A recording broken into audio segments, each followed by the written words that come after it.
Doctor!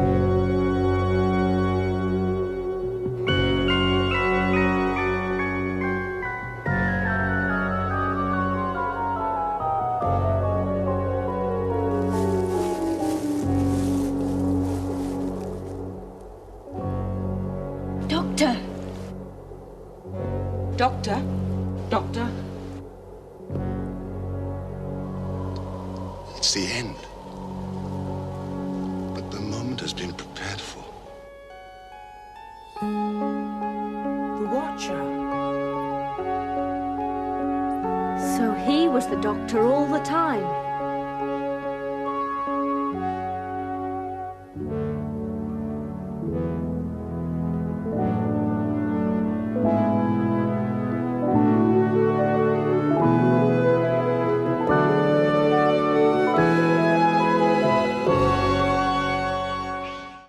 Direction point! Direction point! A Doctor Who podcast network.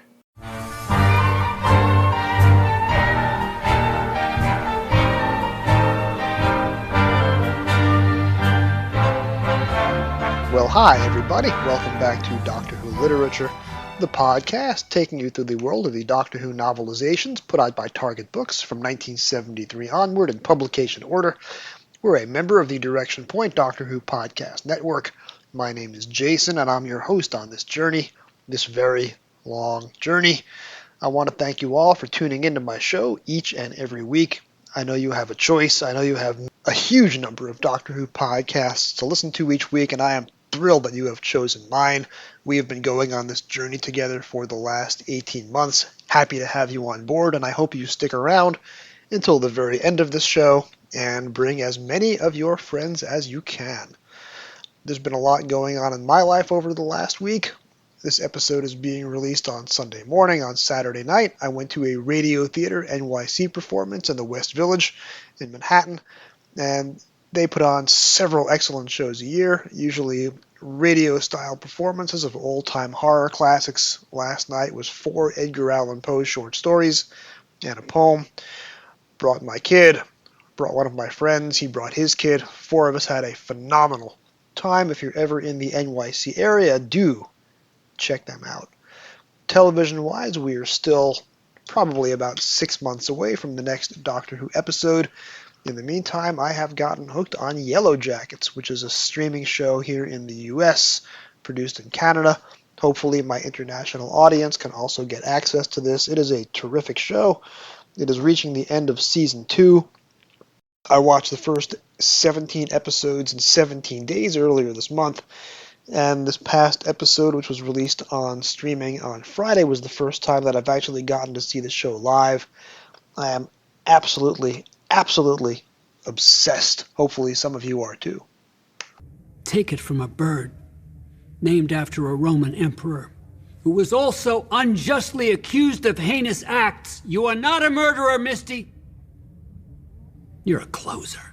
And that was a brief role for the great John Cameron Mitchell in Season 2 of Yellow Jackets. Turning back to Doctor Who, I am very positive on this week's episode, Castrovalva. It is the first televised Peter Davison story, the 4th story produced. It is the first Doctor Who story to feature a cold open, which I played at the very top of the program. My guest this week is the great Graeme Burk from the Great Reality Bomb podcast. We are going to have a very extensive discussion on Castrovalva, the TV serial, and Castrovalva, the novelization by the great Christopher H. Bidmead. Graeme loves the book. Graeme perhaps does not love the TV episode as much as I do, but we have a very healthy and productive discussion about it. Not everybody is going to love your favorite story, but that is not a reason to take things personally. My guest last week, Conrad, gave us a terrific reading from the first 3 pages of Meglos. Always happy to have Conrad on the show. And just yesterday, I got mail from Conrad, unexpected. Last week, if you'll recall, he was playing show and tell with me, and he was showing me some Doctor Who postcards that he got from the Longleat Festival in the 1980s, and he has sent me one of his postcards. Dear Jason, Conrad writes, Peoples of the universe, please attend carefully. I found the enclosed when digging through my collection, and thought this belongs with you, from one Season 18 fan to another. Love and Entropy, Conrad, and it is a postcard of Anthony Ainley in the Pharos Project control room. I strongly believe this would have been the reference photo given to Andrew Skilleter when he painted the cover to the Logopolis novelization. A very similar pose, Anthony Ainley in full costume. Very happy to have this. I will be adding this to my desk at work so I can take inspiration from Anthony Ainley's character whenever I'm doing my day job. We have 6 new Doctor Who novels or novellas coming out later this year. From Puffin, that's a division of Penguin. It's going to be 1 book for each of Doctor Who's 6 decades on the air, featuring 6 different Doctors. There's a Tom Baker story in there. There's a William Hartnell story in there. There appears to be a Peter Capaldi and a David Tennant and a Matt Smith as well. There's going to be a lot of new Doctor Who fiction coming out around the 60th anniversary. We also have the Doomsday multimedia platform, which is coming to us very soon. These are great times to be a Doctor Who fan. Now, while I had a great time recording with Graeme this past week, you will notice that there are some audio glitches in this recording, and there are a couple of moments, perhaps some more obvious than others, where Graeme and I had to go back and patch over some of the missing audio with newly recorded material.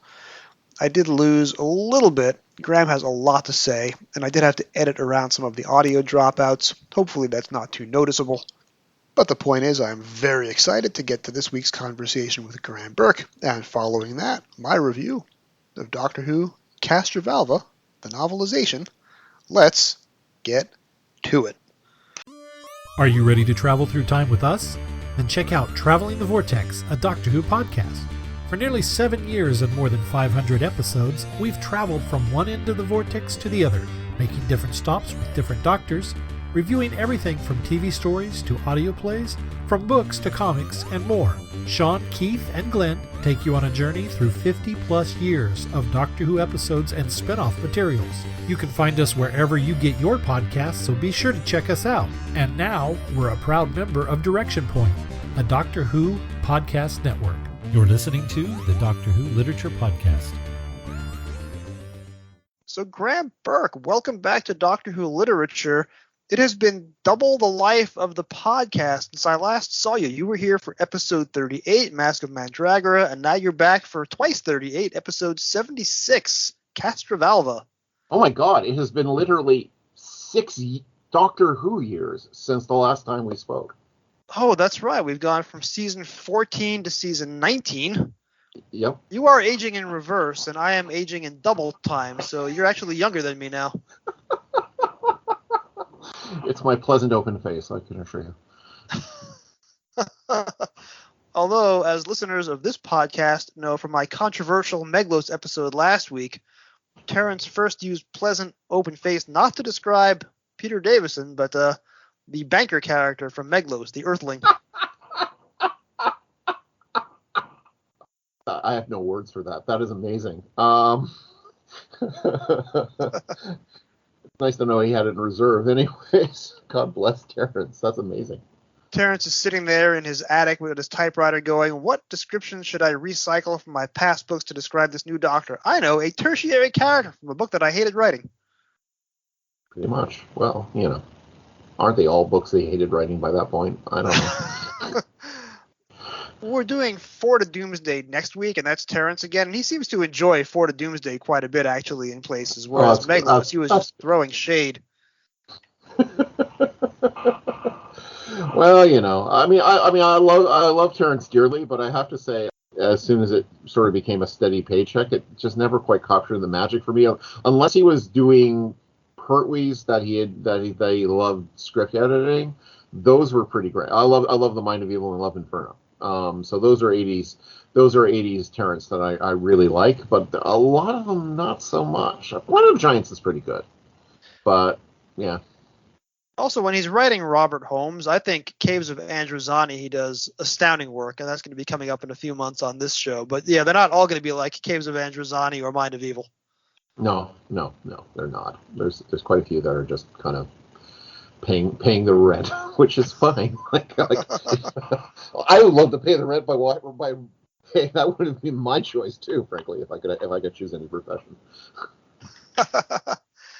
So we talk about this week's book, which is not by Terrence Dix, surprisingly. Let's talk about you. You have been crushing it lately. I've been following, obviously, Reality Bomb, and not just the episodes on which I cameo, but your recent episode, I think 107, about Jinx Monsoon, is just absolute fire, man. That is scorching.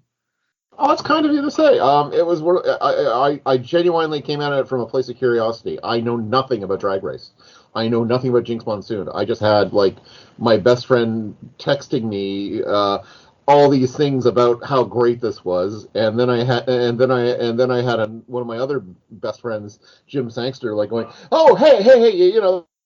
Just kind of went in with a sense of curiosity, and those guys just brang it. And Kim Rogers was fire as well. She was just really, really great. So, yeah, it was a fun month, I have to say. Yeah, Jim and Kim were absolutely aligned, even though I gather they did not know each other before the recording. Yeah, they never met. They were definitely singing out of the same songbook and perfectly in harmony. Oh, they were. It was amazing. And, you know, I really, you know, I mean, it's a really kind of good piece of it's a great piece of casting, period, because I think Jinx is just a multi-talented actress. But I really appreciated what both Scott and Jim had to say about that. Yeah, Scott's editorial was also, I actually played that twice because it was just really, even though I've never watched a single episode of Drag Race, that editorial was a thing of beauty. Oh, it really was. And I just thought, you know, he got his kind of thought that, you know, this isn't some weird deep cut. This is for 2023, this is mainstream. This is a mainstream form of stunt casting, which I thought was just absolutely true. No, RTD is definitely, I mean, between Neil Patrick Harris, who's been a legitimate star for 40 years, and now, since you recorded that Reality Bomb, we now have the Jonathan Groff casting.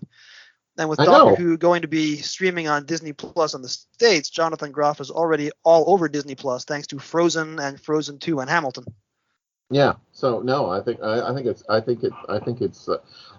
wonderful casting too, and it's so funny because, you know, when I heard he was cast, I immediately thought about Mindhunter, and it took me like a minute to kind of go, oh wait, it's also King George from Hamilton. So it was just like, oh yeah, that's right. There's a whole other thing that he does, which is amazing. So yeah.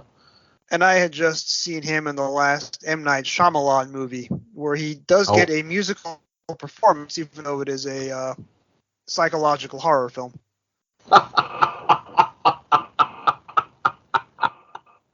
I am very much looking forward to this. This is, I mean, if the next season of Doctor Who isn't already, you know, I'm already like so excited about it, just not by the virtue of the fact that, hey, look, it's being run by someone who understands the value of having, I don't know, a trailer, story titles, actual things to promote the fans. General sense of excitement. You know, if that alone didn't already have me pretty much there, the rest of it, yeah, I'm pretty much here for it. Although, you know, there's a lot of good stunt casting going around all over the TV landscape. I don't know if you're into Yellow Jackets. I've just gotten into Yellow Jackets in a pretty heavy way, but this last week's episode had John Cameron Mitchell doing a musical cameo as a live-action parrot. Oh my God. Okay. So now RTD is going to have to raise the bar because the bar has been raised by Yellow Jackets. I think he's doing pretty good with raising it already. I mean, you know, you have Shooty Gatwa in a Regency costume. Yes. You know, so like we're just going to raise the bar by having Shooty just. Yeah, there is a new Shooty costume reveal every week now, so it's just great. I just adore it. Yeah. Remember when Doctor Who, what it was like to like get teased by actual images from Doctor Who like months and months and months ahead instead of like, you know, 2 weeks before. Yeah, good times. I'm here for it. Yeah. Yeah, I think RTD is playing with a slightly larger marketing budget and more hands on deck than poor Chris Chibnall had at the end of his run, but at least it does feel like a new beginning for the show. I don't think you need money. I think you just need, I don't know, an actual desire to promote your show. Yes, Disney budget is one thing, but I don't know. he had access to, I don't know, a New Year's special he had completed a year before, and having a Comic-Con panel, he still only showed still photos of it. You know, like I'm sorry, I as much I know Chris Chibnall is a lovely man, and we now have actual kind of empirical proof of that thanks to Gallifrey and his marvelous Reality Bomb interview with Joy a couple of weeks ago. But nonetheless, I'm sorry, I go back to the fact that in 2020, the year of our Lord that could die in a trash fire, when we most needed hope, Doctor Who trailer could provide, and maybe even a Doctor Who casting announcement of like John Barrowman being in the special could provide, for a special that was in the can for over a year, by the way. Did I mention this? Like, this is not like an actual thing that they made last week that they don't have the assets for. They had this for over a year, and when they actually had Doctor Who at New York Comic Con, albeit virtual for the sake of, you know, because we were all living a trash fire, they showed us 4 still photographs, including one of them at a family table. Yeah. You know, Disney Plus budget, yeah, that's one thing, but I don't know. Just actually showing assets in time for Comic-Con, that's kind of just basic professionalism, I think. And I will just drop my favorite bit of trivia. On the day that Ncuti Gatwa's casting as Doctor Who was announced, he had more Instagram followers before the cast announcement than people who had watched Legend of the Sea Devils. I love that stat. I'm using that stat in future episodes of Reality Bomb. Thank you. And what do? They had Ncuti like immediately drop that 2 diamonds and a, 2 hearts and a this, and you're like going, what the hell? And all of a sudden, that's amazing. I like it was just like canny. Like that wasn't a Disney Plus budget. That was just someone who was smart, who knew how to use Instagram. Oh, amazing. I'm just so happy to have the show being actually marketed by people who care about marketing. Yeah. Now, Doctor Who Online does have the specter of toxic negativity hanging over it, and people have already complained about the latest trailer. They've complained about the fact that the 2005 to 2009 opening titles were briefly seen in the trailers, as if that's a bad thing. And this is for a show that's going back to his 1974 logo. I don't see how that's a problem, but toxic negativity manages to find a way to spit on everything. Hey, do you remember our friend Carrie? And do you remember how she used to put up this hand puppet of death when things like this got said and just go, wah, wah, wah, wah, wah? Yes. Yeah, I do that all the time now. Wah, wah, wah, wah, wah. Oh, how terrible it's using the titles for, I don't know, the version of Doctor Who that was watched by 10 million people. During a time when they're actually reuniting that cast. Yeah, okay, yeah, because, wah, wah, wah, wah, wah. I don't know how that's going to visually work on a podcast, but I'm here for it. Just imagine Graeme doing a manic hand puppet at double speed. Yeah, basically. Yeah. I'll point out that we are fighting bad audio quality and video quality throughout this call, so you appear to be sitting in a cave in Tora Bora, but hopefully the audience will have a crystal clear image of your hand gestures. Yeah, it's like absolutely. Yeah, I am like Drashig operator's speed on this one. I can tell you. Drashic operator speed. Speaking of deep cuts. So, we've talked about toxic negativity in Doctor Who fandom, and then last week I had a very unexpected encounter with toxic positivity, as several people dared to get upset that I mentioned the fact that Meglos is not a very highly popular story in the annual Doctor Who surveys. So, having discussed toxic negativity and toxic positivity, let's just go and switch gears for some unabashed positivity, non-toxic. Absolutely. Castrovalva, talk to me. I know this is your favorite book of all time, or at least it was before the last John Irving came out. It's my favorite Doctor Who novel, to be sure.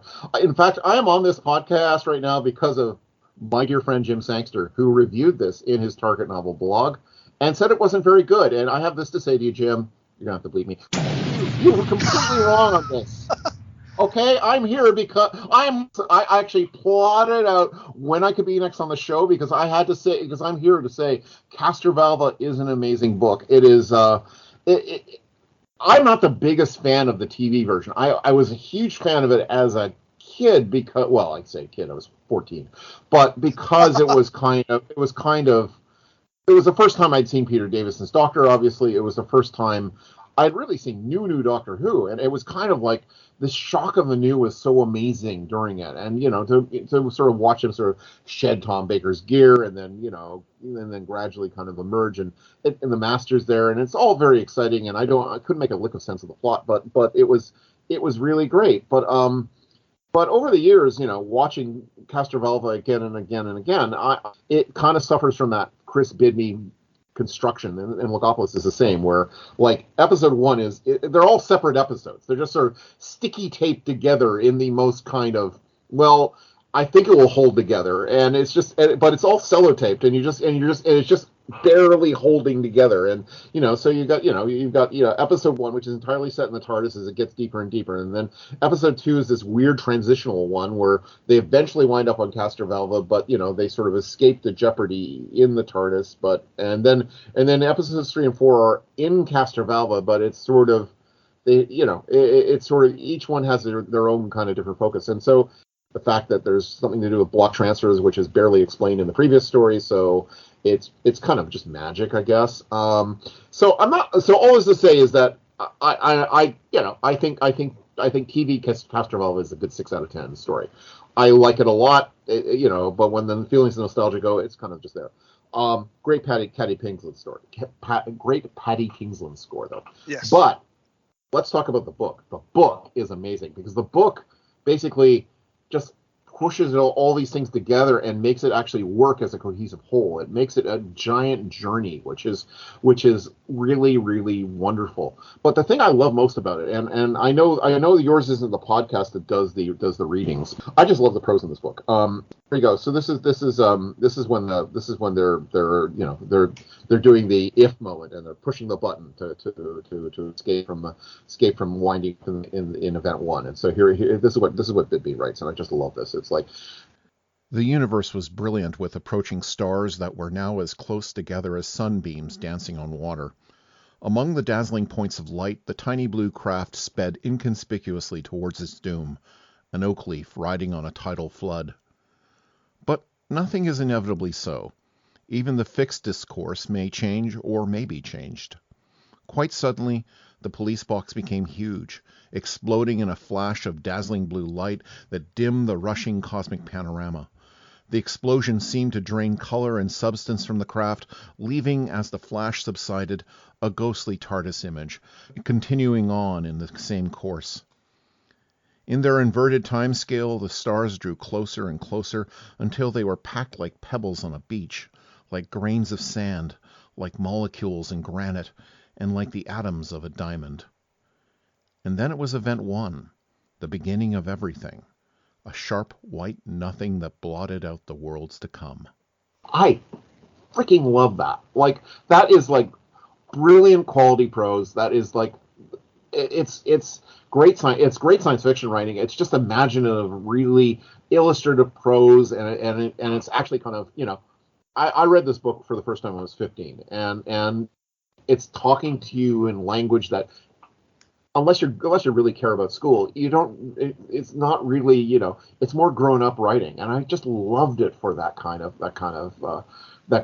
thoughtfulness to it. And the other passage, I'm going to pack out my readings, and then I'm done for the day. But I love this little bit from I love this little bit when the Doctor's climbing up the rocks, and they have this bit, and I just love this little reference because it's something that you wish could have been in the TV production, because he says, in fact, the Doctor had only the distant glimmer of an idea about where he was going. Something deep and instinctive was driving him upwards towards Castrovalva. Occasionally he stopped to examine the blood trail, and his eyes would wander over the edge of the path and down the steep hill to the hungry white teeth of the rocks below him. But apart from the giddiness, he remained unaware of the danger. His mind was filled with subliminal images of other dizzying heights, flashes of girders and gantries shaped like a giant bowl in the sky, from which someone he had once known well was swinging on a single cable that stretched and snapped strand by strand. A melee of echoing voices seemed to be calling, "Doctor!" voices from the past and from the future, jangling together in a desperate cacophony. He was not to know that among the confusion of sounds in his mind were the real shouts of Tegan and Nyssa, blown on the wind from far below. "Doctor!" The voices called, all of them in a ragged chorus, and he realized that he too was calling the doctor, that he needed him urgently, and that somewhere along the white walls that crested the hill he might stand a chance of finding him. I love that. I love that. That's something I genuinely wish could have been in the episode, because this brief flashback to just before he regenerated is so brilliant, and yeah, so the prose is littered with things like this all the way through. I just love it, and I love the fact that it sort of takes that kind of barely taped together kind of plot and makes it seem organic. I mean, there is great nostalgia attached to this book for me. I mean, like I think we were talking about this on Twitter earlier today. Like, you look at the cover, like, I came to Doctor Who fandom in 1984, and by this point, this book had been out for a couple of years. But I remember coming to this book and several other Peter Davison photo covers all at once, and it's like, oh my God, this is Doctor Who in the future. This isn't just all the Tom Baker era and the 70s targets, which are all painted covers and kind of all the Patrick Troughton ones have all scenes that don't involve Patrick Troughton, and they're all like random figure on the cover of Enemy of the World. Why can't we, so like it's all that kind of thing. And that, but here you suddenly get the photo covers, and I love the photo covers, and I love the Starfield, which, as you pointed out, is very much like the actual, title sequence. And it just feels like Doctor Who is new, and I love that element of it. And the thing that gives me the weirdest nostalgia about Castrovalva is the font. It's this weird serif font that's very modern looking. And it's whenever I look at it, the font alone of Castrovalva, I get chills and nostalgia. But no, overall, it's just a delight. And rereading the book for this, I was just struck at how organic it all seemed. Like, I was just amazed at how, like, it's so much more satisfying as a book to me than as a TV show. There is an epitaph-worthy quote on just about every page of this book, and yes, that's a great way of putting it. In the other half of the show, after you leave us, when I do my audio essay on the text, I'm going to, not quite like what I did for the Logopolis episode where I did my top 12 lines, but I'm going to read out my favorite lines in the other half of the show. And you've read out two incredible passages. Those didn't even crack my top 10. There's just so much other great stuff. So I'm going to do now for you probably my all-time favorite passage in any of the many Doctor Who books that have come out between the 1960s and today. So this is page 92. And I don't have quite your mellifluous reading voice, or we had Conrad Westmess, a legitimate Big Finish actor, last week doing a 4-page reading out of Meglos. I don't have anything on you guys, but I'll do my best in my scratchy voice that makes Ben Shapiro's voice sound like a basso profundo. -5 for the Ben Shapiro reference. My kid is scowling at me from across the table. In the nearly 800 years of his being, much of that time spent in travel, the Doctor had arrived at the working hypothesis that experience is no substitute for books. And that, by the way, that is it. That is the line. Experience is no substitute for books. That is my mantra. That is my credo. That is, I'll put that on my gravestone epitaph at some point. That is it. But I'll keep going. Experience is no substitute for books. He had a healthy respect for anything his fellow creatures felt was worth committing to print, although the profuseness of their publications often made him wish that reading could be got through more quickly and writing made less easy, perhaps with a universal rule that all books be hand-carved in granite with a pin. And this is not just flowery prose. This leads up to the important plot point that really unravels the mystery. The books are old. Yeah. The books are 1,200 years old, but they chronicle the rise of Castrovalva up to the present day, which is one of my favorite revelations ever. Yeah, it's so funny because I'm just thick enough that I didn't really get the nuance of it on the TV version, but in the book I really got it. It was like, oh, that's what it means. Yeah. So I don't know. I think there's a certain immediacy to how Bidmead kind of situates you in the text that really makes it kind of hit home as a revelation. Most of the revelations of that book kind of have that way. And you and I had talked about this on Reality Bomb 3.5 years ago when I did a brief appearance on the show after Terrence Dix passed away, and you did a Terrence tribute episode.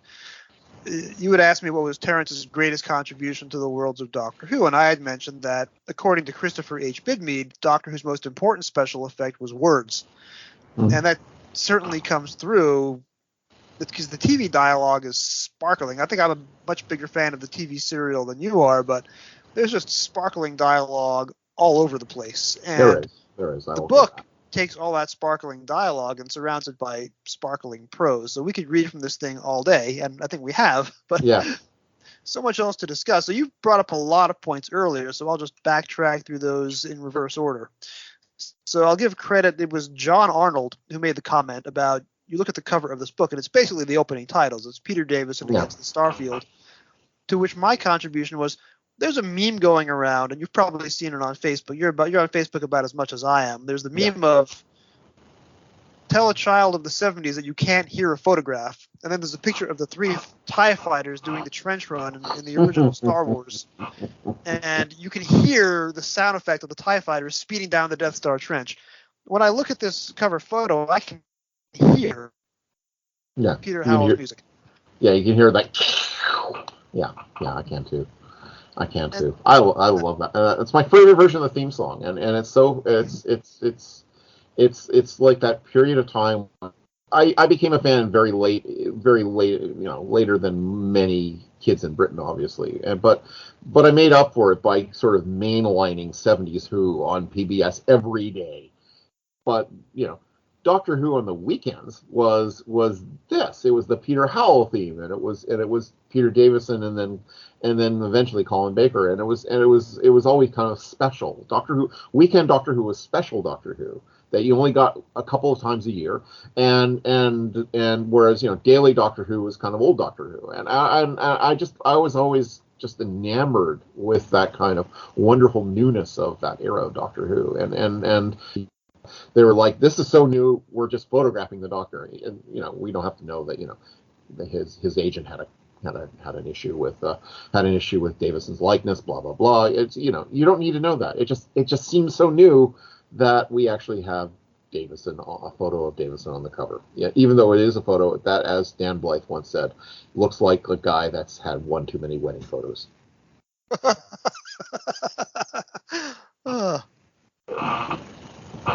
No, this was important. This was important for me because I was the kind of kid who would bring books to family outings in New York City to read in between courses at a restaurant. But my mother's older sister, my Aunt Rachel, was a huge fan of all creatures great and small. She was a true Anglophile. So when she saw Tristan on the cover of the book that I was reading at a fancy restaurant, possibly the Russian Tea Room, she squealed with delight. So it was a way of bridging the gap between stuffy family members in their mid to late 40s who'd never heard of Doctor Who. Now that is an image. You in the Russian Tea Room reading. I was also just struck with the revelation that when she made that connection, Aunt Rachel was younger than I am now. And that's a pretty horrifying thought because she passed away like 8 years ago. Oh my God. That's so brilliant. That's all right. I love, it's funny because many people don't like the photo covers. I love the photo covers. And the photo covers I particularly love because the early 1980s was the to have all these, really well painted things by Chris Achilleos and then all the way through to Skilleter and Pearson. Like that was not the norm. The norm was the cover of Castrovalva. It was a cut and pasted photograph against a generic Starfield, and that was kind of the cover of the novelization of Castrovalva or the cover of the novelization of Automan. It's hard to say. What could have been a. I don't even know if there was an Automan novelization, but I'm fairly sure there was. I'm going to look it up now. There were novelizations for Knight Rider and Manimal in the mid 80s on the US TV scene. So yes, photo covers were the norm. Star Trek was doing those photo novels. You could buy The Wrath of Khan with just photographs from the movie and speech bubbles put over the photographs. Oh yeah, they were Fumetti. Yeah, I remember those. Very fondly. You and I are both members of the Target Facebook group, and I would say that 85% of that group is devoted to discussion of the covers rather than what's underneath them. Again, I Yeah. thought I would be able to safely say last week that Meglos is not a highly ranked story, and I took a lot of grief for it, but I'll make the same bold statement here. A lot of people don't like the photo covers. I'm glad that you got to that first by saying you like them, because I'll make another point. I bought all my targets for the most part in 1985 and 1986, so I was not getting any first editions, okay? I wasn't buying these books in 1980. I wasn't buying them as they came out. I was buying them after they were already several years old. So I have the advantage of having third, fourth, fifth, sixth editions.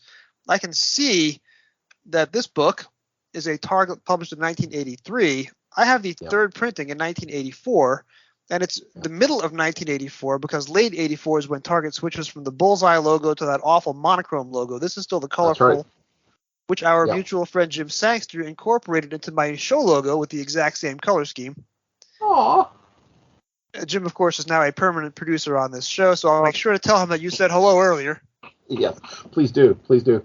Oh, by the way, I in the interim, I just looked up the cover to the Automan novelization, which indeed has a photo. Oh my goodness. So the point that I'm trying to make is that these books with Davison on the cover are flying off the shelves like proverbial hotcakes, because a few months ago we did on this show Monster of Peladon, which came out in 1980. The second printing is 1984. Nobody bought Monster of Peladon, even though it's an incredible cover painting by Steve Kite. At that point, nobody cared. Fandom had moved on from the Peladon saga. Yeah. Doctor Who and the Visitation. And the Visitation is a good story. It's probably about on par with the Peladon stories. You know, looks sort of like a second phalanx of Doctor Who greatness. Not an all-time classic, but just a really good story. Novelization of Visitation goes through more printings in 18 months than Monster of Peladon goes through. The photo cover is grabbing people. Yeah, it is.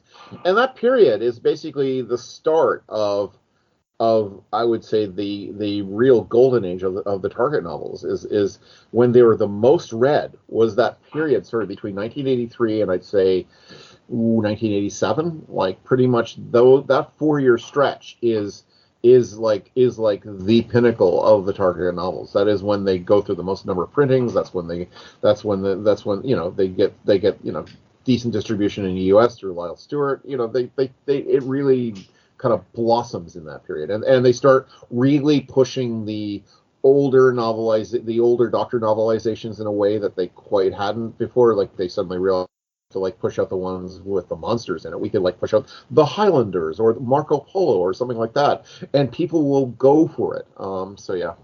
It had a huge effect, I think, on that period. And I think it was the tipping point was those photo covers.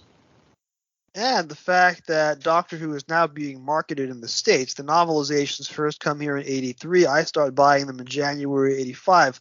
I'm telling you as a witness, and this is a true story from nearly 40 years ago, so hold on to your socks, kids. I would go to my Wallen Books in Hicksville, New York. Yes, Hicksville is an actual place name on Long Island, named for the director of the Long Island Railroad in the 19th century, Valentine Hicks. There really is a place called Hicksville, but there was this huge shopping mall, and it's actually still there as far as I know. The Broadway Mall used to be called the Mid-Island Plaza. And in the Wallen Books there, I would go every 2 weeks, every other Saturday, to get my babysitting allowance, 2 books every 2 weeks. And if I babysat my kid sister on a Saturday night, I would get 3 books every 2 weeks. Ooh. I would stand there in front of the shelves with my head cocked to the side, reading the spines every 2 weeks, trying to figure out which books I was going to buy. Every 2 weeks, the inventory had completely turned over. So I was not the only person on Long Island in the mid-'80s buying Doctor Who novelizations. If you go to a bookstore now, you might go to a store 2 weeks later, and it's the exact same lineup on the shelves. But with those Doctor Who books, 70% of the titles on January 1st were not going to be there anymore on January 15th, and it was going to be a whole new inventory, 2 full shelves worth.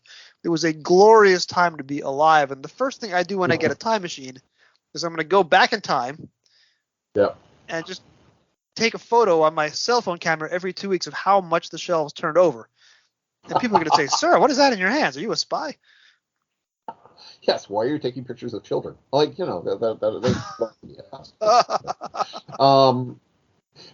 I mean, for me, I have a memory, although I will not stalk my past self. Is Target Comics Actually, ironically, it was called Target Comics. It was a comic book store up in Oakville, and they stocked Doctor Who books. And that's actually where I got my copy of Castrovalva. It's where I got my copy of Frontios. I think I got my copy of the Two Doctors there. I got a bunch of sort of great novelizations there. And then there was another store. It was W.H. Smith, actually, in my local mall, Oakville Place. I grew up in a place called Oakville, Ontario, and Rob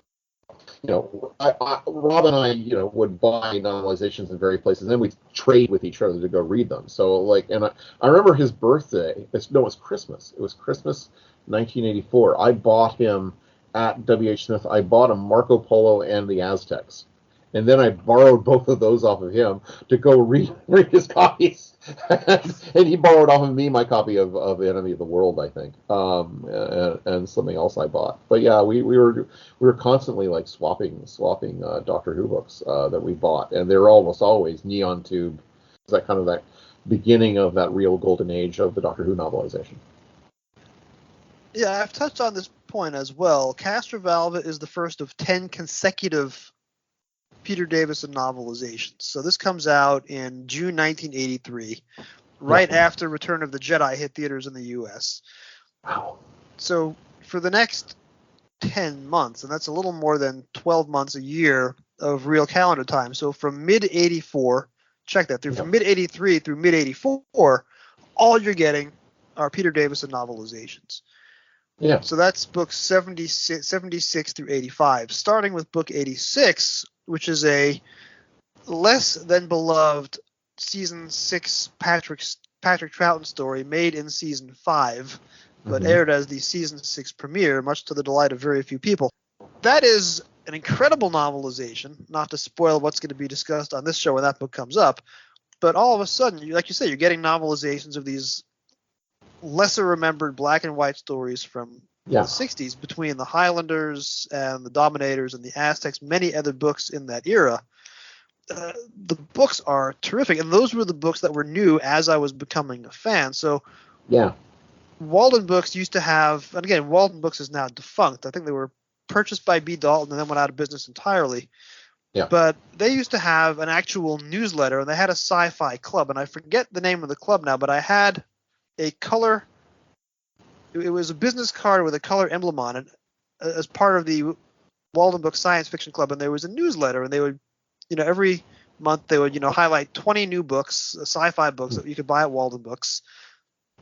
So I think Samuel R. Delaney's Stars in My Pocket Like Grains of Sand was on the cover of the very first Walden Books sci-fi newsletter that I got. Roger Zelazny was also featured in there.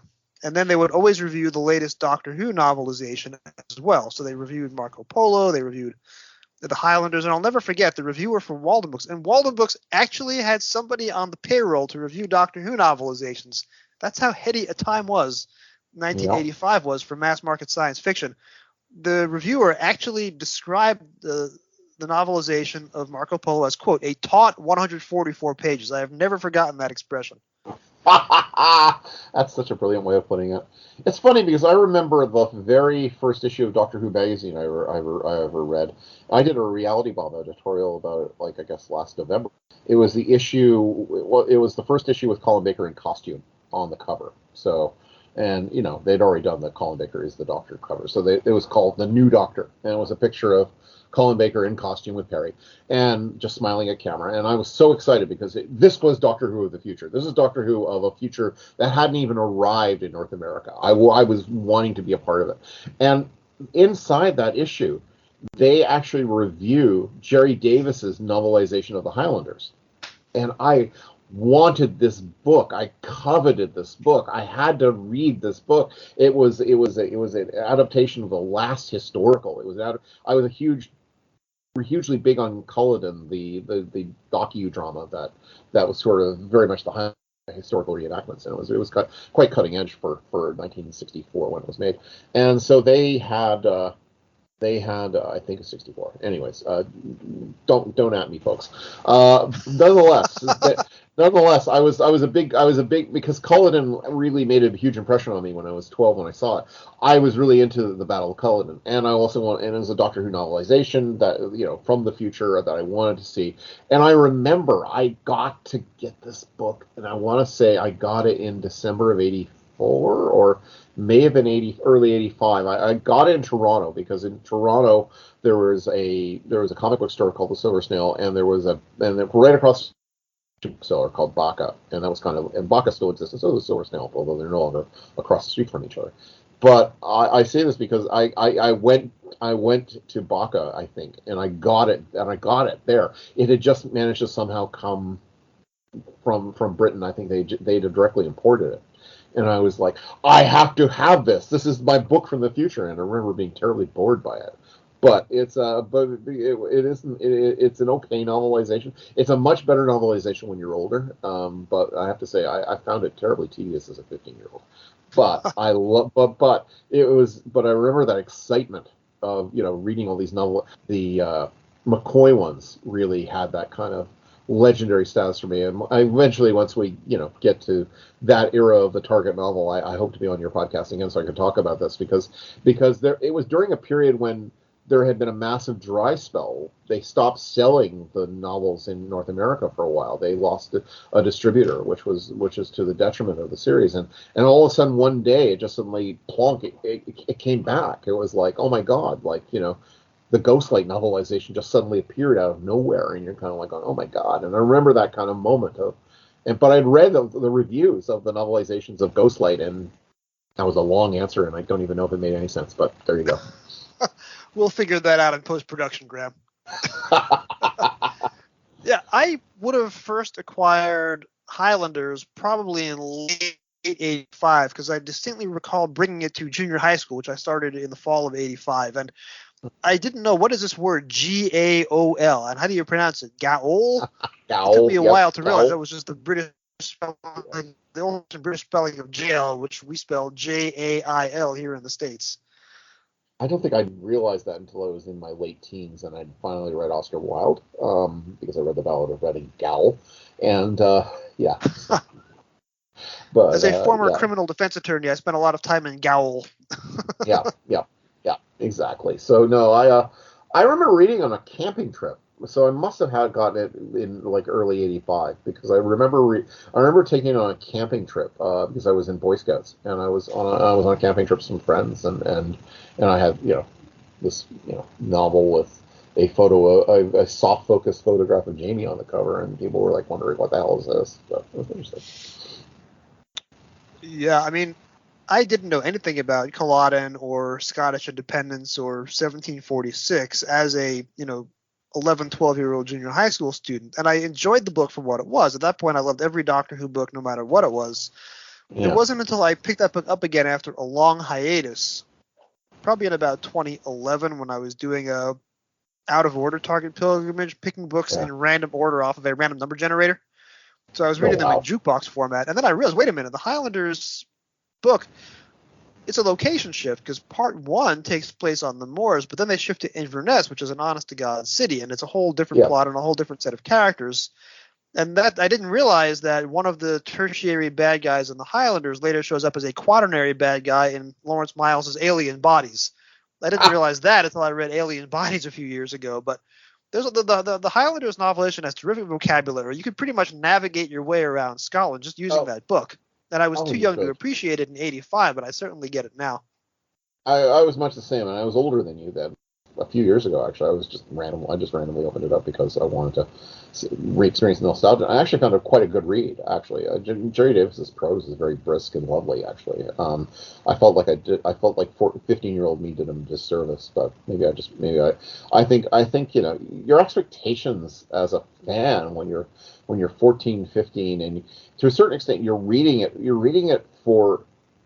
It's hard to explain. You're reading it for data points as much as anything else. You're reading it. I remember reading the Web of Fear novelization, and really, I was just there for the historic meeting of the is saying this is as famous as as Livingston. Yes. Like I love that bit because but you're kind of reading it for data points. You're reading it to sort of get the continuity and sort of understand the feeling of what that story was like in a way that isn't quite as and that makes I remember being really frustrated by The Massacre because it's nothing like the TV story, and yet it is actually a really great novel. But I just remember being so frustrated by it because the part of me that was reading it for the data point of I want to understand what it was like to have the story. Like for me, my prototypical Doctor Who novelization in that kind of period, the Galaxy 4 one, which literally does the chapters as the episodes. Which I loved, by the way, because the Doctor Who and the Zarbi did the same thing. 6 episodes, 6 chapters. I always knew when to put the book down for the night. Exactly, and I loved it for that. And I remember, like, it's so funny because I remember I liked, I really liked, I remember the novelization of the Romans. I was just like, what the hell is this when I was at the age when it came out, and when I read it as an adult, I'm like, this is the best Doctor Who novel ever. Twin Dilemma 2, but nonetheless, I was maybe even Percy Penrick, but yeah, I was really just astounded by how great that was when you reread it, because once you kind of got the data points from other things, you could suddenly appreciate what the hell they were doing and what some of these writers were doing, which was basically, I don't want to have to go, readapt this thing that's kind of dull. That was the kind of dull period of my life. I'm going to have some fun with it, and I'm more power to them. Jason? Speaking of the things, this is completely first page of actual novelization to the Enemy of the World. I was going to bring that up earlier, but you've been going off on a 70-mile-an-hour tangent, and I'm walking at foot speed, so I'm several data points behind you in this conversation. I did fully mean to bring that up. Yes, Simon Gurrier earlier today, and I'll put a link to it in the show notes. Simon Gurrier posted the first page, I think it's the only surviving page, of David Whittaker's manuscript. And yeah, I covered the Ian Marter book on this show with our mutual friend Stacey Smith. We recorded our episode for Enemy of the World at Galley. Warren Fry makes a cameo appearance in that episode. Chris Chibnall was nearby, but unfortunately did not walk past us, so I couldn't snag him for an on-the-spot interview about Enemy of the World. But the Ian Marter novelization of Enemy of the World is great. However, just that one page of David Whittaker, this is Doctor Who and the Crusaders, his previous novelization on steroids. Yeah. It is Doctor Who as children's literature. It's a very specific way of talking to the audience and explaining to them words as you go along.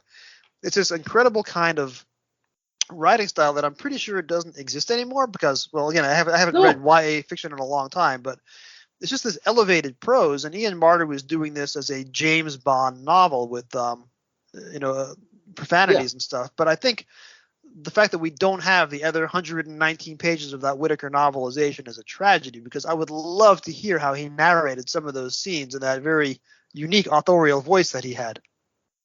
God, the opening line is literally the chapter title is so brilliant. It's How the Doctor Went Paddling and Found Himself in Deep Water. Yes. He was doing chapter subheadings, which nobody does anymore. Yeah, and I love the TARDIS materialized cleverly on the upper ledge of a cave, hidden within shadows. And I'm like, oh, that is such a brilliant first line. Like, it's a very just very crisp prose. It's very, very sort of it is much more children's prose than and Simon very helpfully compares and contrasts with the actual first page by Ian Marter, which is the hot January sun beat out the cloudless blue sky with a warm northeast wind that blew the coral sea, and it's all action verbs about beating something. Because it's Ian Marter. But nonetheless, there's a joke about the novelization of The Rescue in there somewhere, but we'll get to that much later on. Yeah, exactly. It's a very I was really kind of struck at how really charming David Whittaker's version of the novelization is, whereas it's a much more fulsome thing under Ian Marter. And I like Ian Marter's novelizations usually. I'm not as big on Enemy of the World as you or Stacey, but I also but I also got it when I had it I remember I bought it in November 1984, and I had a 103-degree fever, and we had a day off school, and I had a day off school with my friend Rob and his father, was going to meet us in Toronto where he worked, and he was going to take us to the Silver Snail and Baka, and we were going to buy Doctor Who books, and I was like, there's no way I'm going to miss this, even though I'm sick. I just kept on denying that I was sick the entire day. And I just got sicker and sicker. I had a massive fever by the time I got home. But I had my copy of The Enemy of the World. And I think Rob bought the Space War, which I think he got the better part of the deal because it had a cooler cover. Yeah, how old you are and how you felt when you first read a book definitely plays into it. I mean, just to jump back a bit about the massacre, again, and I want to explain to the kids, number one, that in the 1980s, you couldn't press the word on your Kindle touchscreen and have the definition pop out at you, you know? Like, the first time I read The Highlanders, I didn't realize what a standard was. I thought they were talking about a contract. I didn't know that a standard was like an actual battle flag.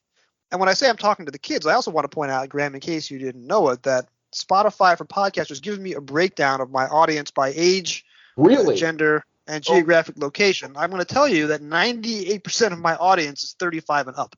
So when I say I'm talking to the kids, they ain't listening.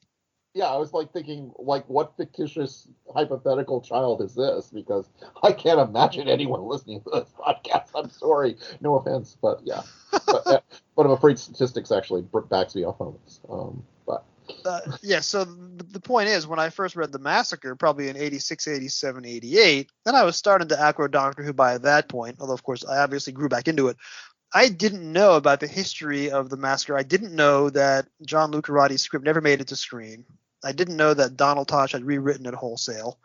Yeah. I didn't know that the novelization was nothing at all after Chapter 3, like what happened on television. I didn't have DWM at that point. All I knew was what I read in the books and what I read in Doctor Who: Celebration. So when I read The Massacre, I was just reading it as an actual novelization, which I didn't find out it wasn't until years later. And the fact in Chapter 1, when the Doctor is explaining to Stephen that he can navigate through time just based on what Notre Dame looks like at a certain year, that was mind-blowing. It was a terrific thing. I know. I had a similar thing happen to me with the novelization of... that's Fury from the Deep. You're talking about Fury from the Deep. Which you'll remember has on the cover a bumper edition of, which is to say, Victor Pemberton vastly overwrote this, and we couldn't be bothered to edit it because it was just too fiendishly good. So fine, because I didn't understand why it was called a bumper volume, but I all the parts of my head that's going, I want the data points, completely forgot about the fact that this is the first introduction of the sonic screwdriver and didn't bother to look for it because it wasn't there. But it was so good. It was really, really vividly written and brilliant, and I just didn't care. I was completely swept away from my usual kind of methodology of reading these things in some ways, or my younger self's version, I guess. And it was just like, oh my god, this is so creepy and so cool, and to a certain extent, watching the animated version and even watching what little fragments of that story are left, it's not nearly as good as Victor Pemberton's prose on that, even though he doesn't really include the first appearance of the sonic screwdriver. So go figure. And that's what's disappointing about The Massacre, because as much as it blew my mind at age 13 and 14 that you could figure out the year just based on how a particular building looked, and that was decades before I made it to Notre Dame myself. I was there the summer before it caught fire. When I picked The Massacre up as an adult, it is full of unreadable run-on sentences, and it is not objectively a good book. And we'll come to that later on this show. And that brings me back to the Romans. Again, you're going at 80 miles an hour, and I'm limping along at foot speed with bilateral calcaneal spurs. I've only read the Romans once, okay? I bought it in high school, probably 88, whenever it came out. I was in high school. And I know that I bought it at B. Dalton across the mall corridor from Walden Books because it had that tri-toned beige and white and brown Barnes & Noble price sticker that they haven't probably made in 35 years. And I never peeled that sticker off the cover. I read the Romans once, and it bore no resemblance at all to the TV story, and I was infuriated, and I didn't get the humor, and I didn't get most of the allusions because I was a sophomoric high school student in more ways than one. I was probably literally a sophomore at the time. I've only read the Romans that one time. I have not read it since. I've done several partial rereads of the Target line. I've never gotten to the Romans, but certainly not in publication order. It's not coming out for a while. So that, Planet of Giants, The Smugglers, The Rescue, there are some Target books towards the end of the run that I've only read once and only once. So I'm very curious when I come back to the Romans how that holds up and whether or not I'll actually get it now that I have a few more years on the Eurometer and a few more streaks of gray. It's hard to say with you, Jason, because on the one hand, I think you're a more sophisticated person and you'll appreciate it. On the other hand, you and I have vastly different senses of humor, and I just don't know if you'll like it. I have a suspicion that you're just, based on the things I like and the things that you like and the things that you don't like. I have to say, I skimmed it and I was kind of like, no, this is Doctor Who and the Daleks all over again. I don't like this. I don't want this. This. No. This isn't for me. And I remember rereading it. I think when I started collecting the novels. I started collecting novels in earnest in my mid-30s and early to mid-30s, and I was just so kind of like, oh my god, this is genius! Like, it's so funny, and it's so like, and the sort of epistolary nature of the novel is actually really well executed, and it's just like, it's such a sophisticated, smart, and very, very adult. I want you to like this one desperately. I just don't think you will, but please surprise me. But therein hangs the tale, because I was raised at a very specific cultural moment, at a very specific geographical and cultural intersection, by a very specific single parent who had a very specific cultural frame of reference. I was raised on the Borscht Belt. I was raised on the Marx Brothers. I was raised on Mel Brooks, but only the Mel Brooks that were appropriate for 11 and 12-year-old. So I was seeing To Be or Not to Be Mel Brooks. I was not seeing Blazing Saddles Mel Brooks. Yeah, so I was thinking that, yes. And I was taken to see Spaceballs in the theater in 1987 by my grandmother, who at the time was 74 years old and had grown up around the corner from both Danny Kaye and Isaac Asimov in East New York. So for my 74-year-old grandmother, Spaceballs was legitimately hilarious because she was a Mel Brooks person, even though she wasn't a sci-fi person.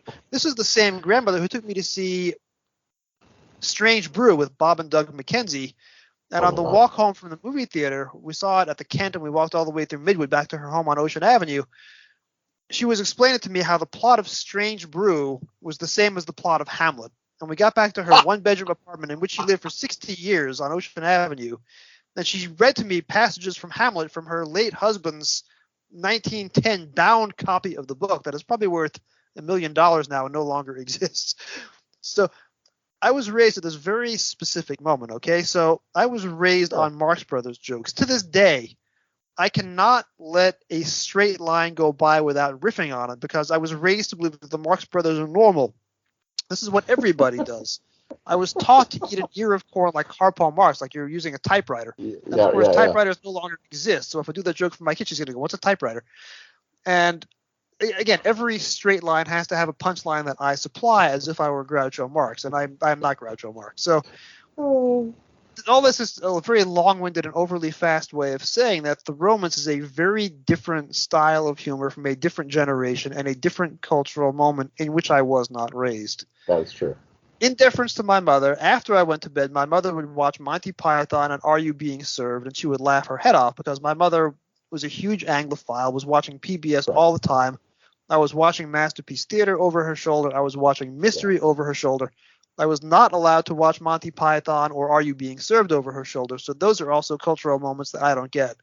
My mother bridges the divide. I do not. So I'm not sure if the Romans is in a language that I speak, but we'll find out in about 6 or 7 months. Find out. I mean, I think it just kind of succinctly boils down to you don't want to be a member of any club that would have you as a member. But that's just But there you go. Here's my favorite Groucho Marx story. Groucho Marx, when he's rich and famous and living in Hollywood and is married with 2 children, takes his daughter to the local country club. and asks if he can join. And they say, we don't allow Jewish people here. And he goes, well, my daughter's half Jewish. Can she go up to her waist?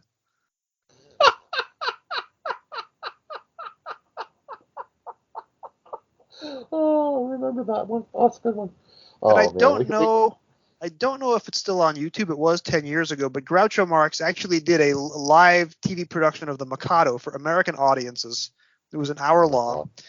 And he did, on a talk show with his daughter, they did a duet of Beauty and the Bellow of the Blast. And I don't know if that's on YouTube, and if it is, I'll put a link in the show notes, but it's one of the most sweetest things you will ever see. Middle-aged Groucho Marx and his young daughter singing Gilbert and Sullivan on live television. That you would never see that nowadays.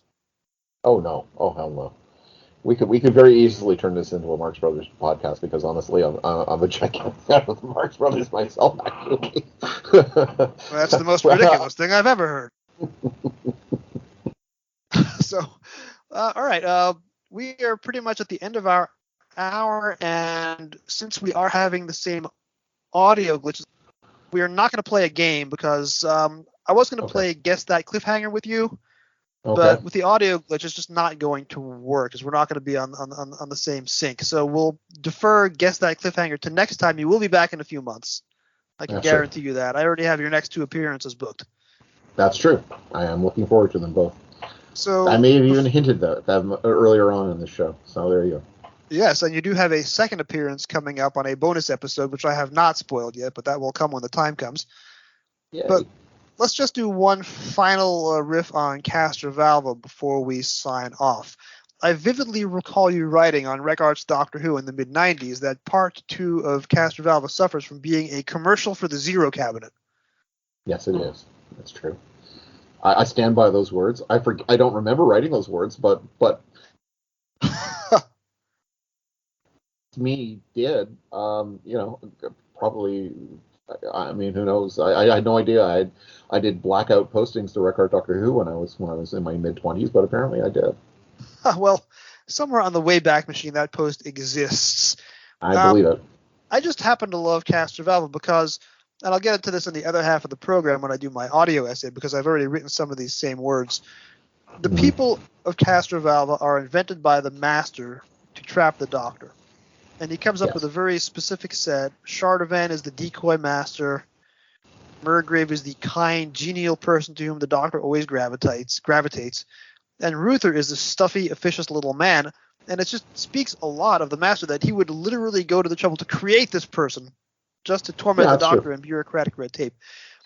And you have terrific actors like Michael Sheard. It's probably, I don't want to say his best, but it's one of his top Doctor Who roles out of many. So I think the writing in Castrovalva is just so lyrical when it's there that the Doctor interacting with these Castrovalvans is delicious. And then his interaction with the child and is saying, yes, well, that's democracy for you when everyone points in the wrong direction. It's just terrific stuff. And I think Paddy Kingsland, you say it's held together by sellotape. I think Paddy Kingsland's score is the crazy glue that makes it all stick together because I could listen to that Castrovalva Pastoral theme all day. And thanks to the Jungian radio in my head, there are times when I am hearing it all day long between my ears. It's funny because it's a story that my one of my very best friends, Dennis, hates. He hates this story, and we once spent New Year's Eve, New Year's Eve 1996. We were welcoming 1996 because I went to Philadelphia 2 days later to discover that Paul McGann was cast as the Doctor, and we were literally arguing as the clock ticked down to midnight about Castrovalva being a lame story, and my only defense to him was, you like Babylon 5, so you actually have no taste, and this was literally our argument. I can see Castrovalva both ways. I like your point about the characters. The characters are lovely, and it's got Michael Sheard, and he's always great value, and I love Shardovan, and I just love all that. I love, you made us man of evil, but but we are free. I love all that stuff. I love it is a you know the line better than me, Jason. It's a a way that it provides a whole variety of equitable movement. I just love that. I love that. There are, as you have observed, steps that rise from the square and others that lead downwards from it, while other walks debouch laterally. An equitable arrangement, surely, allowing for much variety of movement. Can you show me how do you get here, and here? It's genius. But I do think it's for me. I can sort of see my friend Dennis's point the more I watch it, but that's in the book, and it's the version that is made up of Chris Beadney's words, and it's funny because I'm not as enamored with season 18 as other people are, and I'm not as enamored with Logopolis as other people are. But the book version of this really is just so wonderful, and I think it's so much better than the television story it's a part of. And for me, it's one of the best kind of versions of Doctor Who as science fiction.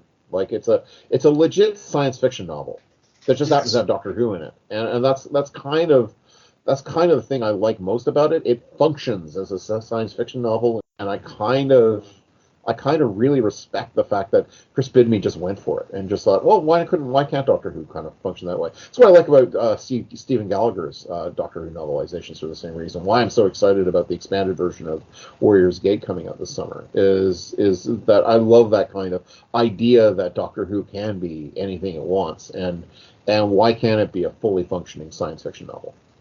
Well, I was going to fire you from the show for criticizing Logopolis, which is my all-time favorite, but since we're almost at the end of the hour, your time is mercifully up. But I want to go back and do one last thing, because you earlier delivered what is possibly the worst pun in the history of this program, and that is really a difficult crown to claim, because I'm making terrible puns week in and week out for a year and a half now. You're like amazingly competitive at this, so I'm curious to know how I managed to do that. You were talking about how the mid-1980s were the pinnacle of Target books, but that was when Pinnacle Books was doing literally a new printing of 10 different novelizations every year for a decade. Between 1979 and 1989, Pinnacle Books published 10 Doctor Who novelizations in the U.S., the Target text, but updated for American spelling and punctuation. Yeah. And each book went through 10 printings, one a year, and they put a different color logo on the cover to tell you which printing you had.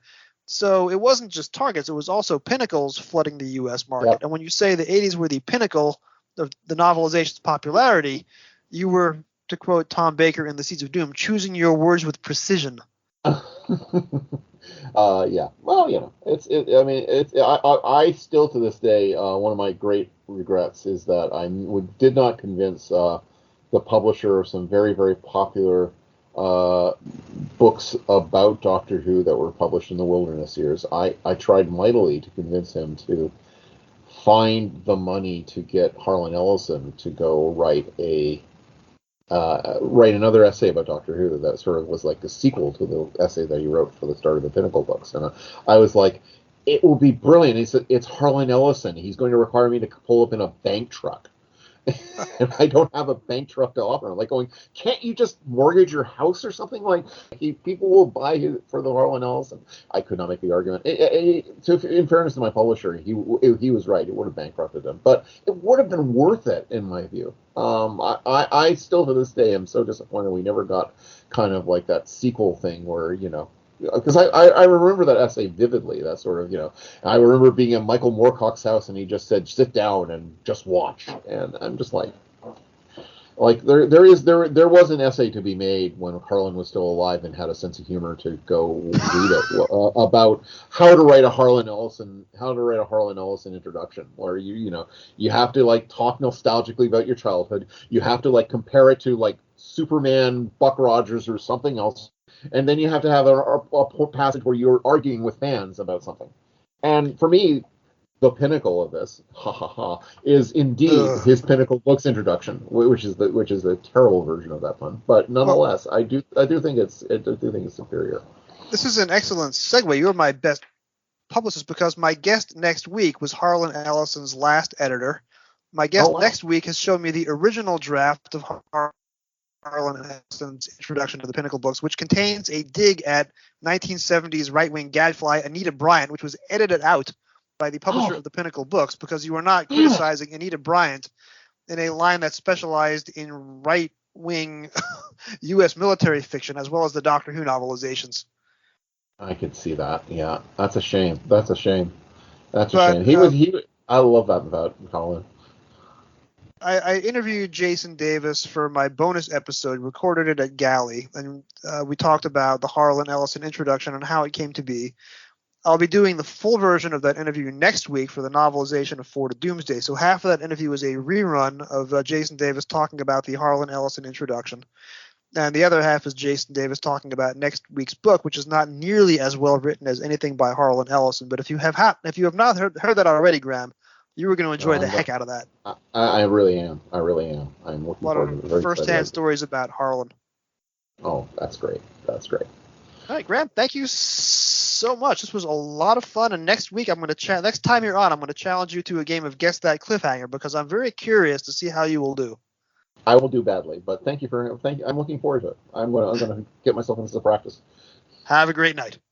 Thanks so much.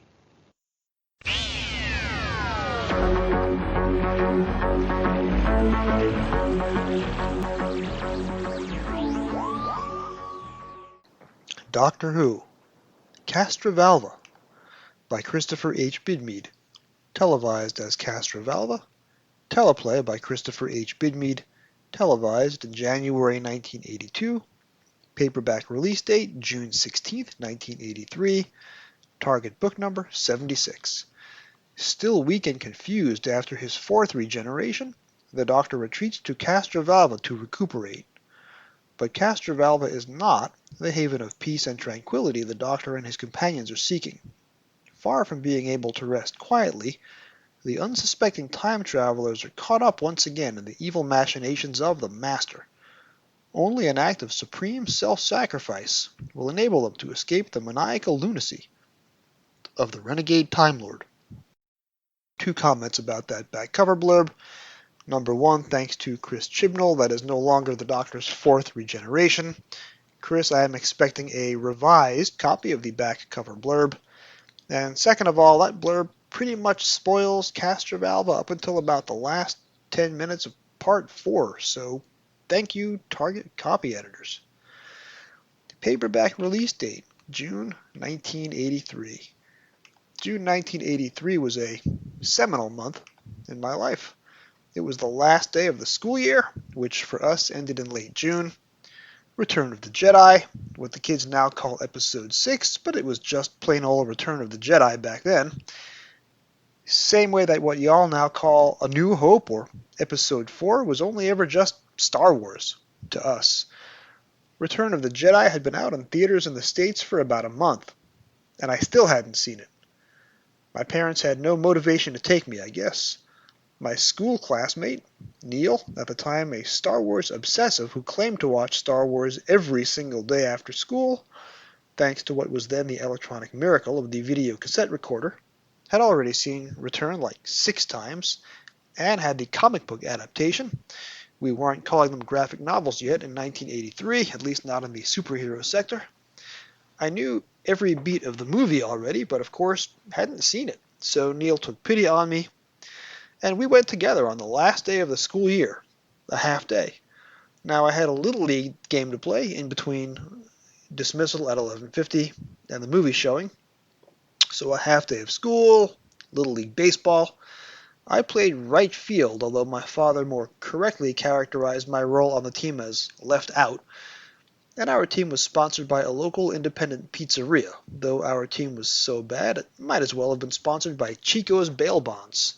Now, for those of you in the UK who've never seen the original Bad News Bears, it was a rite of passage for any American child or teen in the 1970s, basically an art house movie about a youth baseball team full of misfits, Walter Matthau giving a surprisingly nuanced performance as a reformed alcoholic slob turned head coach, and many of the child actors went on to greatness, most notably Jackie Earle Haley as the team's resident cigarette-smoking, motorcycle-riding, 13-year-old juvenile delinquent.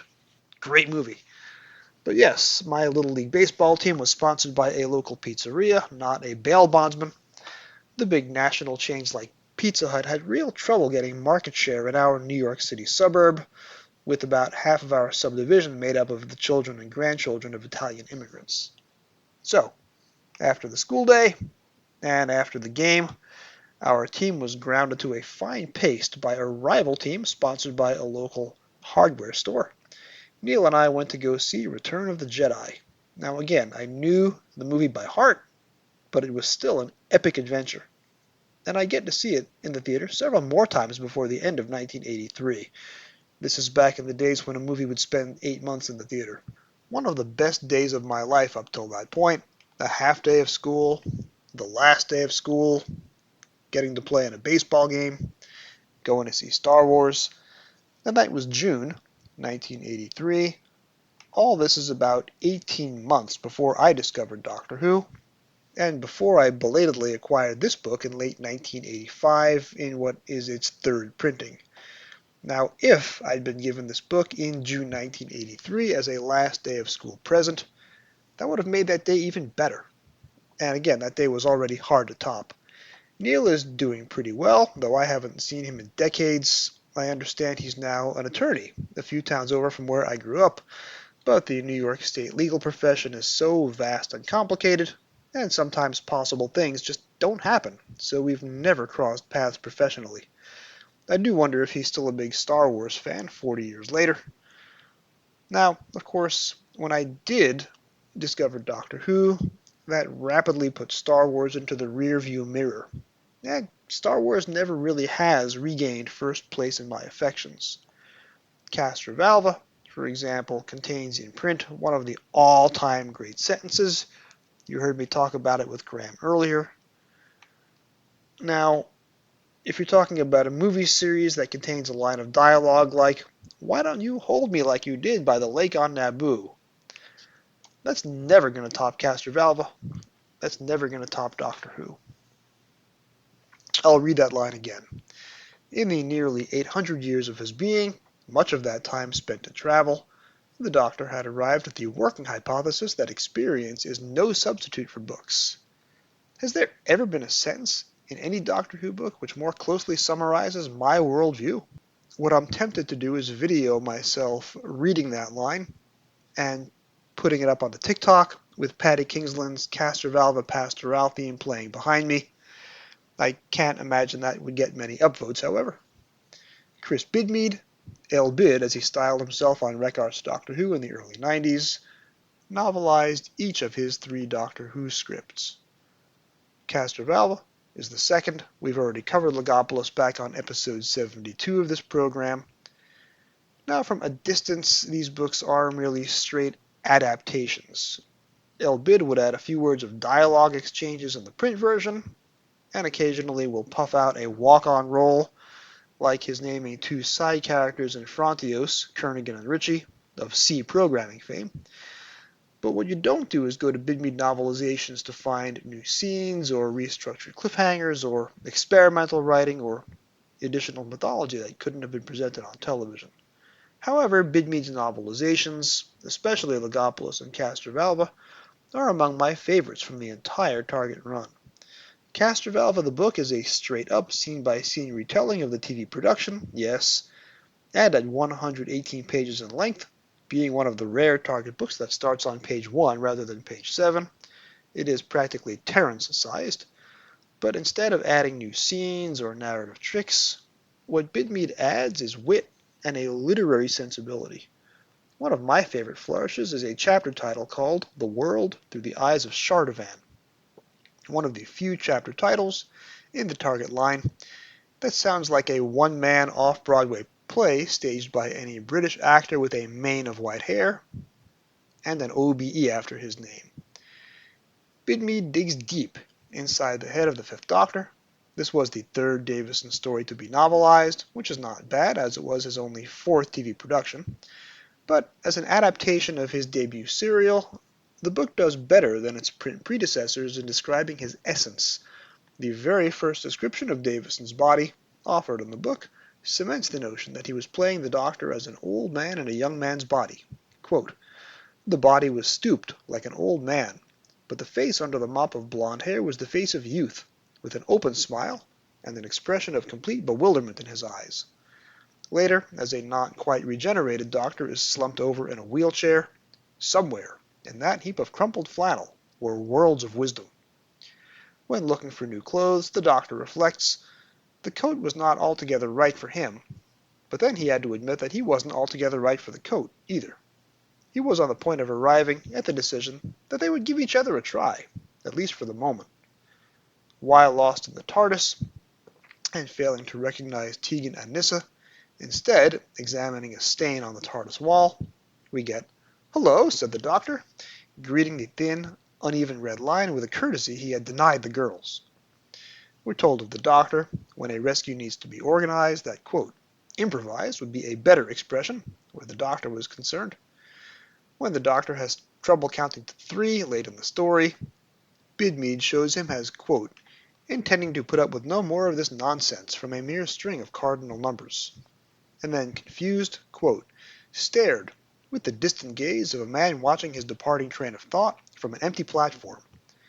If you don't think those lines rank among the most note-perfect descriptions of the Doctor's essence, then we probably read different books.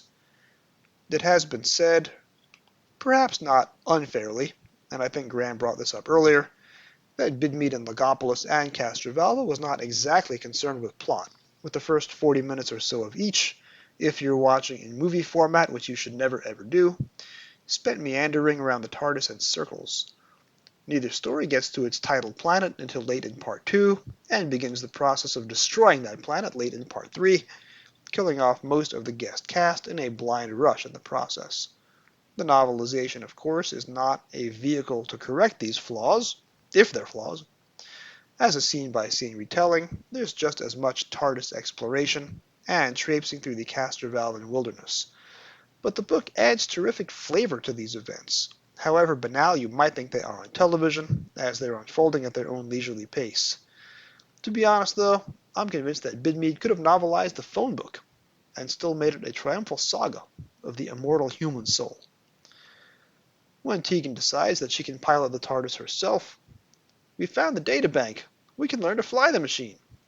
The TARDIS seemed to have taken note of her bravura, because at that moment it gave another enormous lurch. As things start to heat up as the TARDIS approaches Event 1, quote, "the console room was like a Turkish bath in which someone was trying to light a bonfire." Now, that's actually not a very good line, but hey, even gods have off days. Later, the planet of Castrovalva, as seen from space, resembles, quote, "a mossy tennis ball." And that's before we even exit the TARDIS for the first time.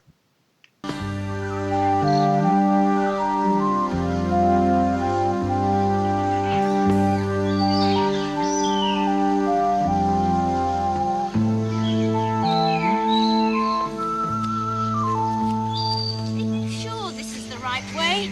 It better be. You know, this thing is still getting heavier.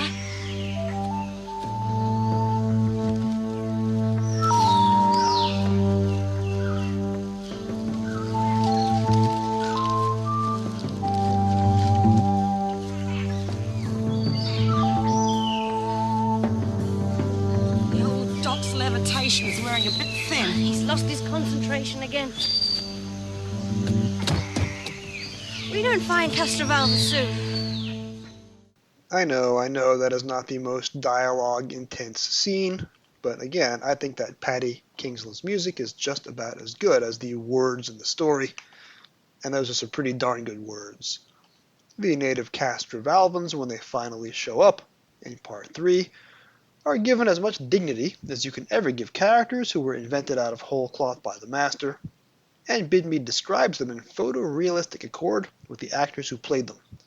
Quote, "The warrior called Ruther had by now removed his own mask to reveal the mild myopic expression of a man who might be a bank clerk.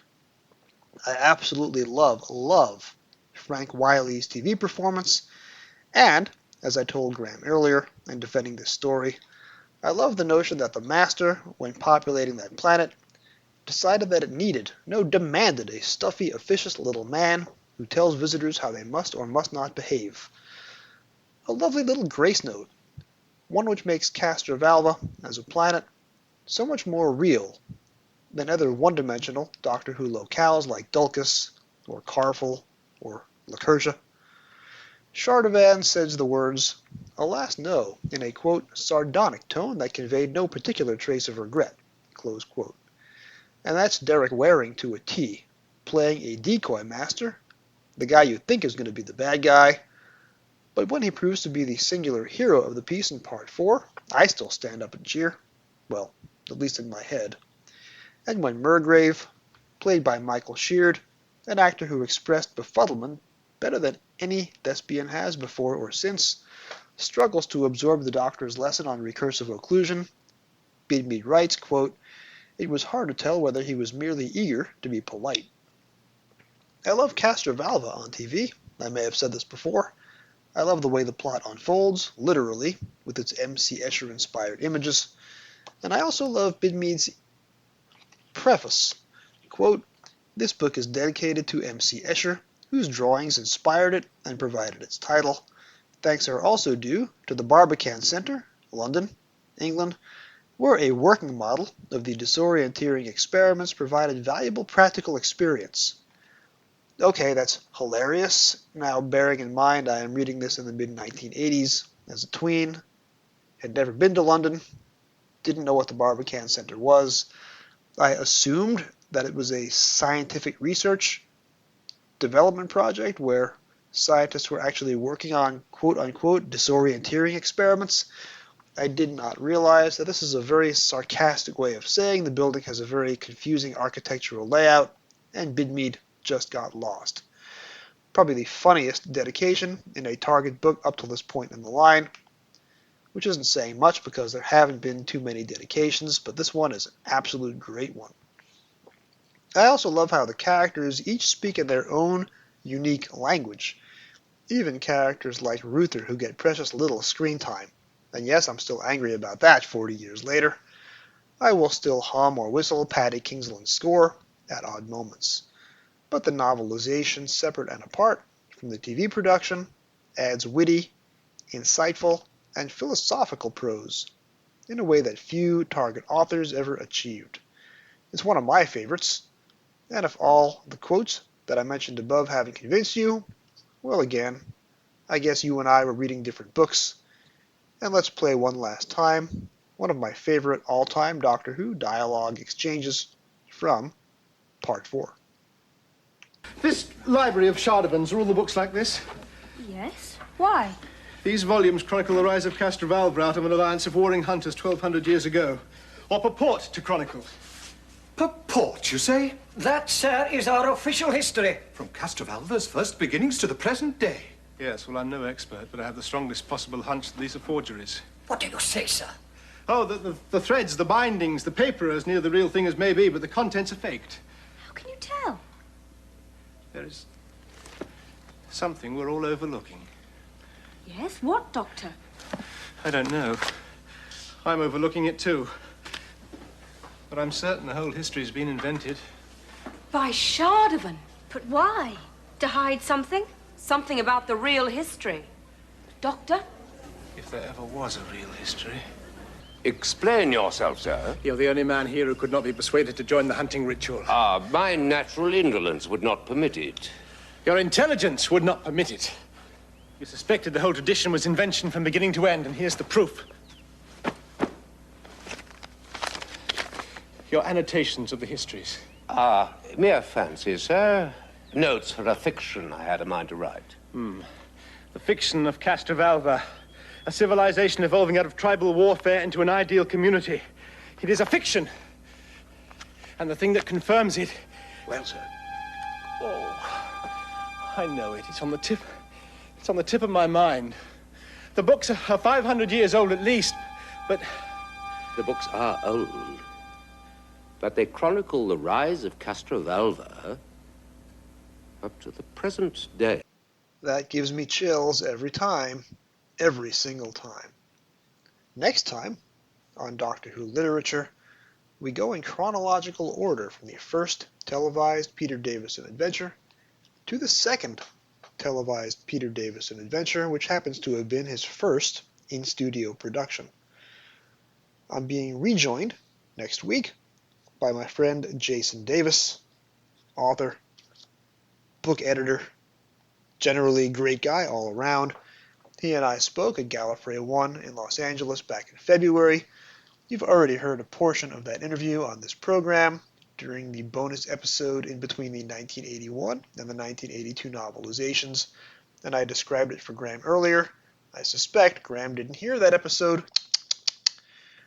Anyway, I'll be playing that portion again where Jason talks about his work with Harlan Ellison and how Harlan Ellison's Doctor Who essay, as the preface to the US Pinnacle reprints, came to be, and I will also play for the first time the rest of that conversation as we stood in a crowded hallway at Gallifrey 1 and waxed rhapsodic about Doctor Who 4 to Doomsday. That's next week. Thank you for joining me on another episode of the Doctor Who Literature Podcast. This podcast is produced by David Barsky, Jim Sangster, and yours truly. This week's episode was written and edited by me. Our logo was designed by Jim Sangster. Special thanks to my special guest, Graeme Burk of Reality Bomb. This podcast can be found on most of your podcast apps of choice. You can find all past episodes at podcasters.spotify.com/pod/show/Doctor Who Lit. It really helps if you rate 5 stars and subscribe. You can find me on Twitter at Doctor Who Novels, that's Dr. Who Novels, and on email at Doctor Who Literature, that's drwholiterature@gmail.com. Please drop me a line with your comments, questions, and suggestions. Thank you for listening, and whatever you do, keep turning the pages.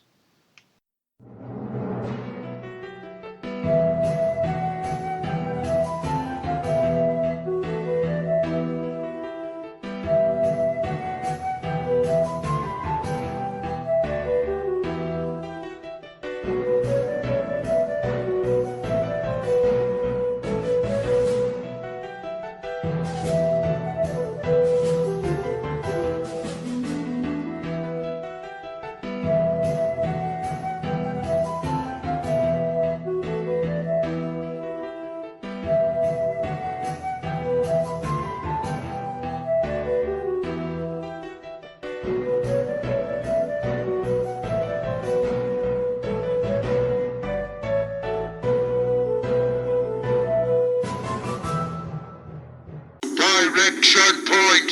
Direction point! A Doctor Who Podcast Network.